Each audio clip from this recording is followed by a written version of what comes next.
basically looked at my baby the whole time and was like, oh my god, you're the cutest thing in the world, you look just like me. I don't know if it would have necessarily helped straight away, like I think you're still gonna have a certain amount.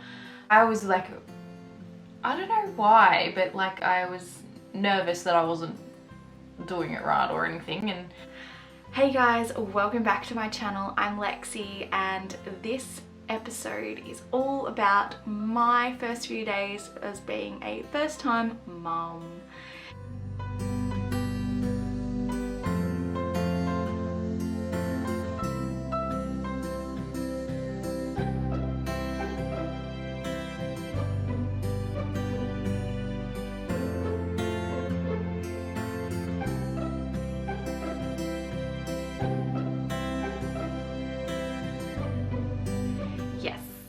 I'm excited to tell you about this because I don't know, it was an exciting time, and it should be for everyone, but it's not always. For me, it was a relatively good time.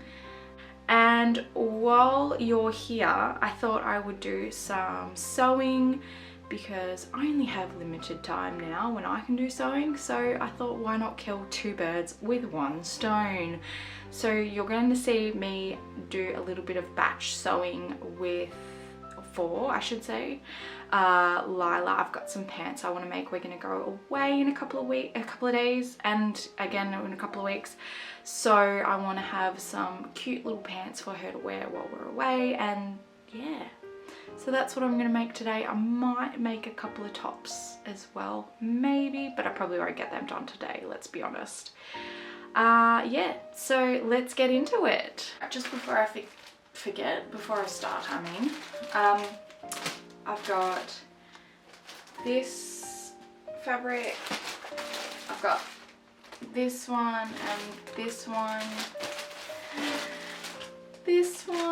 which is like little gum nuts and stuff, and this one. Alrighty, sorry, it's going to be a little crinkly for a second while I pull all these out. So, multitasking, that's going to be fun for me because I'm not the best at it. But anyway, let's give this a go. If this doesn't work, then we won't be doing this again. So just quickly on the sewing side of this, I am making the Pasadena pants from Little Lizard King, and I am making the size, 9 months, and Lila's just gone 9 months, and they're a little bit big on her, but she's small, so I didn't try making the size 6 months. I don't think, no, I haven't made the size 6 months, so I don't know if that would be better. But I did just realize that I'm doing the bigger waistband and cuffs. The cuffs are perfect because she's got fat little wrinkles, ankles I should say. So the size 12-month cuff on the size 9-month pants are working for her, but maybe I could do the size 9 months band on her around the waist, but what I'm thinking is I'm probably going to get longevity out of just doing what I'm doing. Okay, so I'm not going to change it. I'm just going to do what I've done for the other pair that seems to fit her really nicely. So she's got the 9-month, I'll show you. So this is the cutout. I don't know if you can see. So this is the cutout of the main part of the pants. What I love is it's one piece for the front and one piece at the back, no inserting and all that sort of thing. So this is a really good beginner's pants. So, and you cut it on the fold, so it's like minimal cutting, all those sorts of things. Anyway, yeah, so what I am doing is a 9-month main piece and then 12-month size band and cuff band. I have shortened this as well for Lila. So I found that it was about, let me just check. So the amount that I've cut off is around about 7 to 8 centimeters, which I think was about the band of the, I think it was about a whole band's worth. Yeah, it was. So I've just literally just chopped that off the bottom.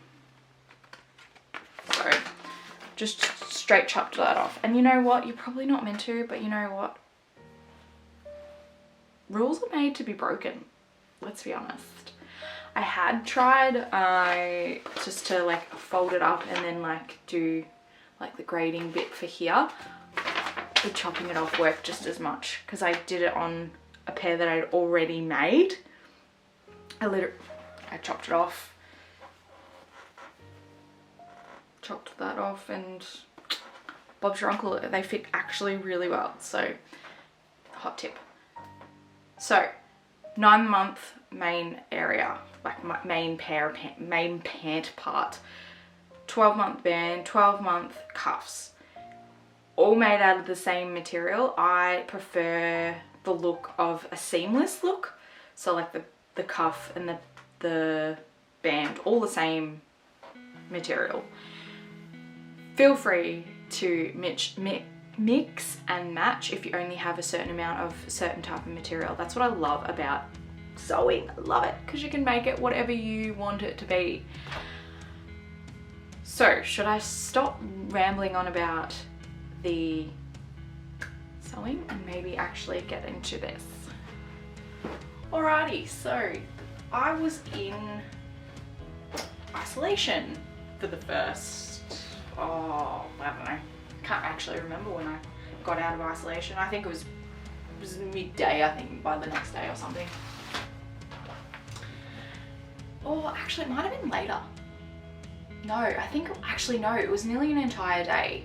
So technically I had her at 10:30 at night, and then I think I was in isolation overnight, and then 6 or something the next day PM, I think I got changed into the main area.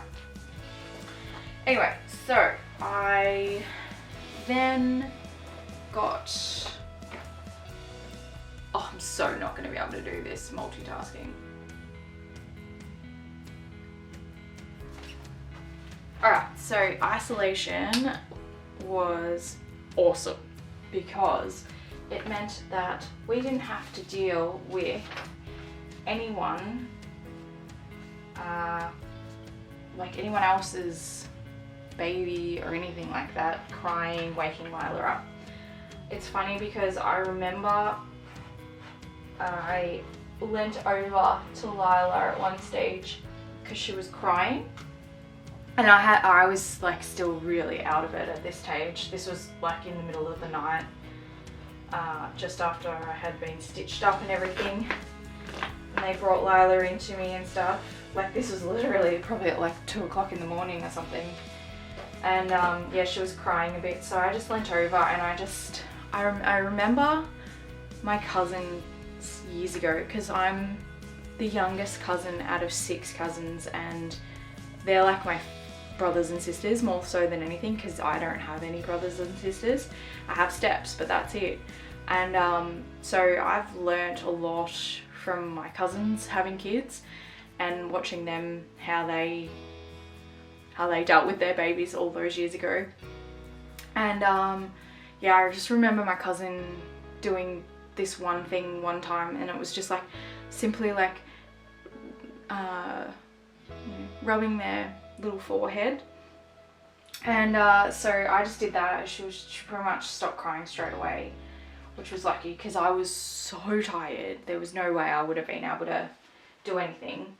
So yeah, she went back to sleep after that, and then I remember waking up to this lady, and she had a thick accent. It was hectic. I could barely understand her. I think it was a Scottish accent. She was absolutely lovely. I don't know if she was a lactation nurse or if she was just like a midwife or whatever. I think she was a midwife, but she helped me put Lila, and I think it was our first, no, it couldn't have possibly been our first feed. Maybe it was her first, no, maybe it was her first feed. See, this is the thing, like I was still so out of it. I fed her, I started, like we did our first breastfeed then. And yeah, Lila latched really well. It was fairly easy for me, which I know it's not easy for everyone, but you know, it's not easy for everyone either. I think that's the hard thing, is some people, like we are in a society now where we want to be realistic and things are hard, but there are success stories out there, and Lila and myself are a success story in terms of breastfeeding. We are now 9 months later and I'm still breastfeeding, and I understand how hard it can be for some people, but yeah, we have found it fairly easy. I might do a whole breastfeeding one because that's a whole nother story. Anyway, because that is a whole nother story, let's get back to the point. So came in, did our first breastfeed, that all went well. Then because of COVID, Brett couldn't come in and couldn't be with us the whole time, so that was hard work. Not as in because he couldn't do anything, like because he couldn't be there or anything like that. It was more like mentally hard for me. I hated. So breastfed, all good. The lady helped me. We did do a hand express as well. I did a couple of hand express, I think more so just to help bring in my milk and like up the supply and all that sort of thing. But also like it teaches you how to do it, at least if you ever do need to do it. Yeah, so we did all that. That was like all in the middle of the night, so you can imagine what it was like. It's like half out of it, so that's why I can barely remember hardly any of it, but at the same time, like I do. So then the day went on, just basically looked at my baby the whole time and was like, oh my god, you're the cutest thing in the world, you look just like me. Then my husband came in, and then I was like, oh no, you don't look anything like me. You are the spitting image of your father.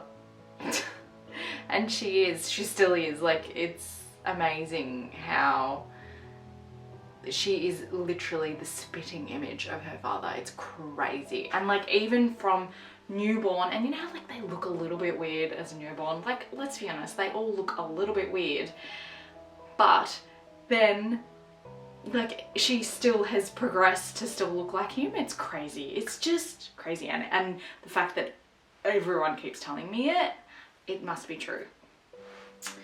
So, and don't worry, I'm not offended. Like, it's totally fine. I can see it, that she's clearly her father's daughter. Anyway, so he came in. It was later in the day. It was the night shift, I think, because I think he had to go do some work during that day, which really sucked. But anyway, that was the reality of the time. And then, yeah, so he just came in, and I felt like I was able to get up and move around, and I had had a shower as well. I had a nurse come in, or a midwife I should say.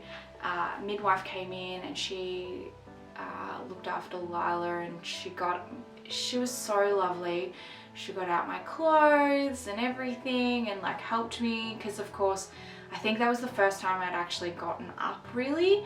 So I had stitches, and because I had had the epidural and stuff like that, I was a little bit shaky.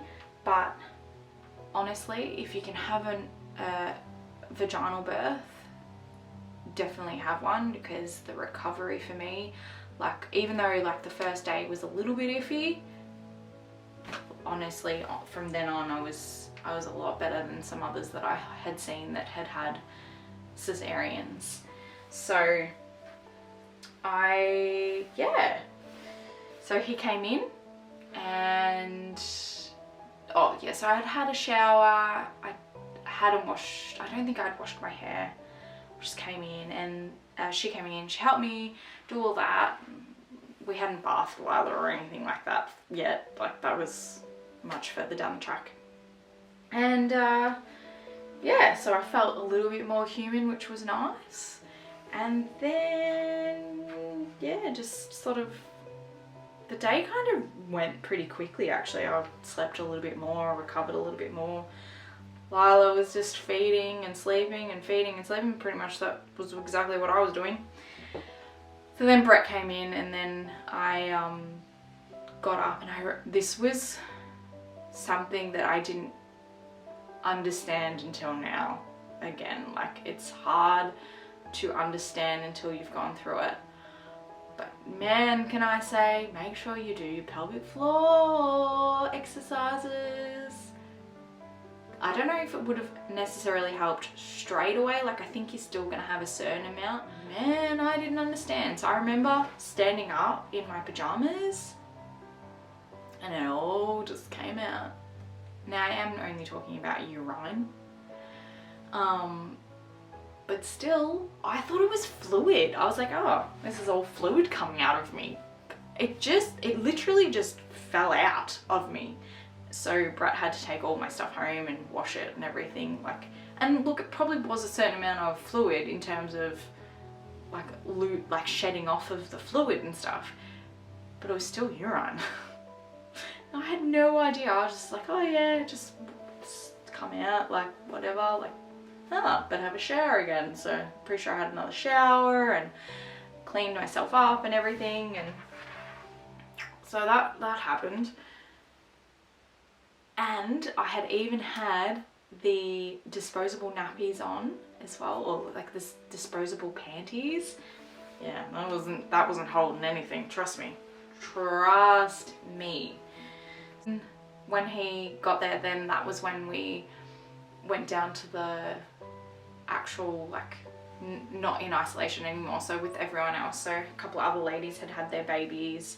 No, actually I was in there on my own again for a little while, and then as that sort of night progressed, the girls that had their babies over the night were coming into that suite. So, but you know what, I was really looking forward to like bonding with the other mums in the hospital and stuff like that. We all just had our curtains shut. It was really sad. I really enjoy connecting with people, and it was something that I didn't get really to do. Yeah, so that was a bit sad, but yeah, like I had a heap of midwives and stuff coming in, so I was chatting away to them most of the time. So, you know, I had someone to talk to at least. But yeah, I was just, yeah, so we went down to there, and there is so not much room for anything.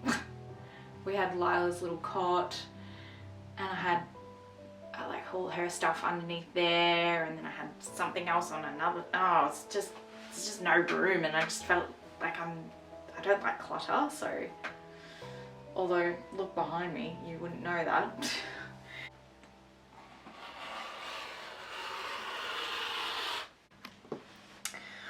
Alright, so I had to stop and look after Lila for a minute. She woke up and we had some breakfast, and now she's back for her midday nap. So back to it, as they say. So I can't actually remember where I was up to in the story, but let's just go with I'm pretty sure, I'm sorry if you can hear a bunch of banging around as well. My hubby's just putting some lunch on for himself. So I remember, so with COVID, where it was only allowed in like for 2 hours and once a day. That's it. It was so shit. But it kind of allowed me time to just rest, I suppose, as well, which was good. Because I had a vaginal birth, I didn't need extra help with picking up Lila or anything like that. I could just pick her up and move her around and change nappies and all that sort of thing really easy. So that was the other added bonus. Yeah, so a couple of days, like, it was good. Like, I didn't push myself too much. Like, I didn't try and like message everyone or anything like that. Everyone was really good too. Like, I didn't get like inundated with a heap of messages or anything either, but I just kind of got back to anyone who I could whenever I could. But honestly, I just tried to rest as much as I could. But I took tons of photos. Yeah, tons of photos, tons of video. Was such a shame because my mum couldn't even come in and see us, and because I'm an only child, you know, this is her first grandchild, and that was pretty hard too, I think, for her, because she couldn't even be there for the birth or anything. Yeah, like it put a pretty big dampener on the whole thing, like not being able to have visitors and stuff. But then again, I don't know, I feel like it was a good thing because at least I got to rest for the first 3 days.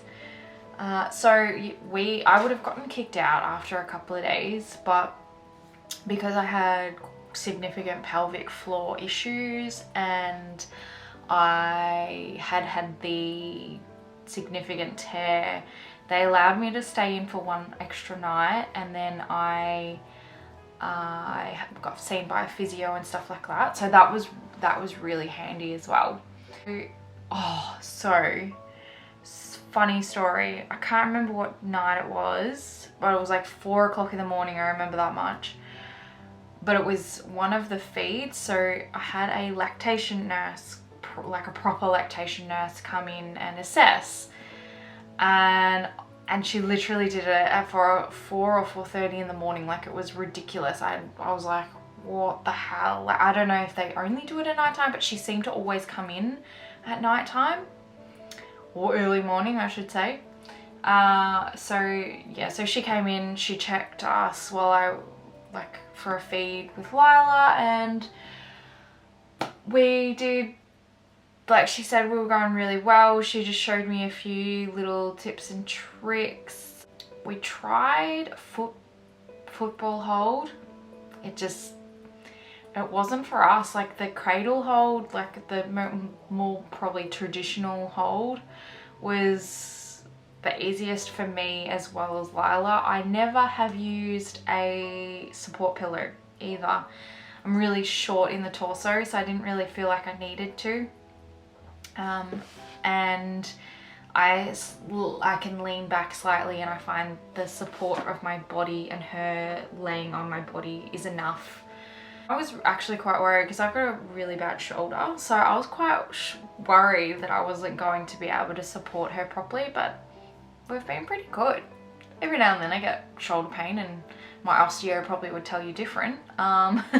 But yeah, I just go to the osteo and she sorts me out, and we're pretty good. But it's one of those things that I've always had the injury, so it's either it's exacerbated by that, or it could be even sewing could be exacerbating it too. So, you know, but anyway, so yeah, so we just yeah, she came in the middle of the night, and I was just it's, like, honestly, it was such a blur. Like, I don't know why they do it at that time or anything. Like, it's crazy. And then you don't get, like, even though we had fairly good we had pretty good latch, we're doing really well in terms of breastfeeding side of it.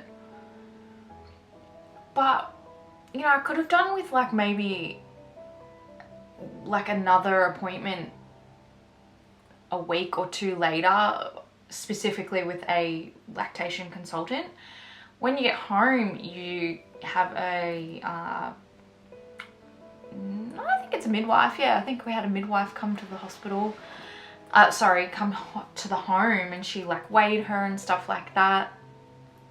And like I was like, I don't know why, but like I was nervous that I wasn't doing it right or anything. So I got her to, so I fed Lila while she was here and she said I was doing fine, but still, like, even now, 9 months down the track, every now and then she latches on completely wrong and I can't seem to get her out of it. And then we have a little bit of a moment where it's like she can't, like she hurts my nipples again.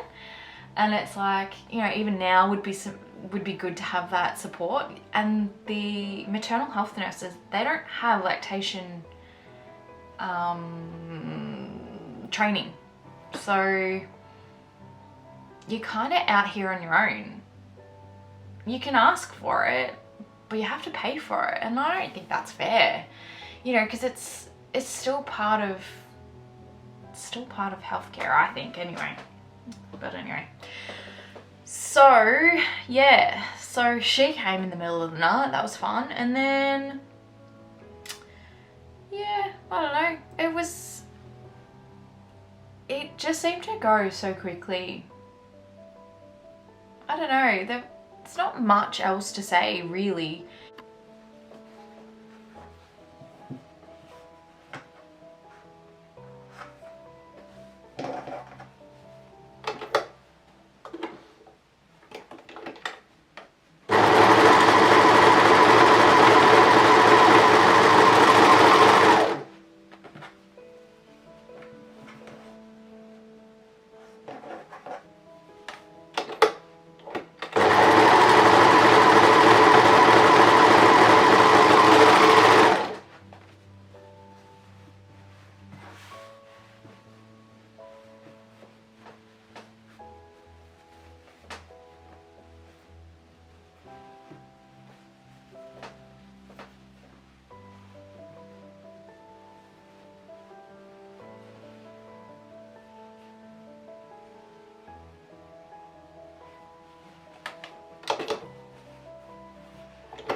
I just remembered one thing too.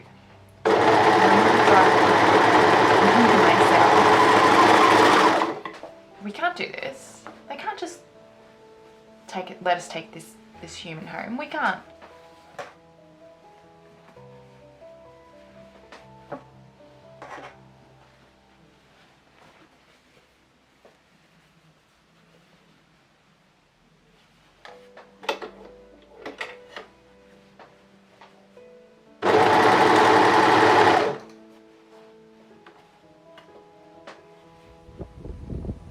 Hey guys, we're just outside enjoying the sunshine after I've done the editing of that video.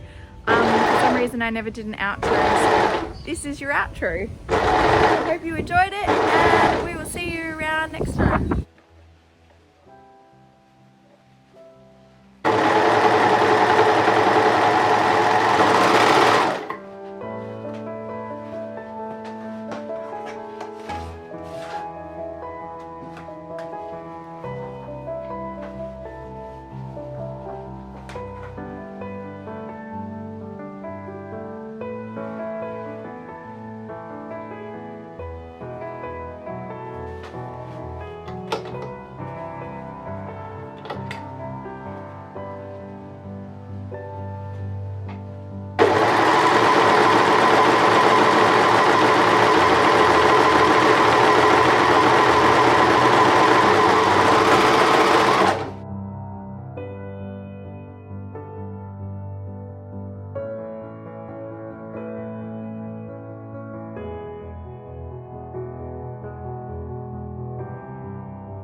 After this little one on our own, like what? It was such a weird feeling, like I just remember the feeling. The feeling was very strange. We got home and yeah, it was crazy. Like to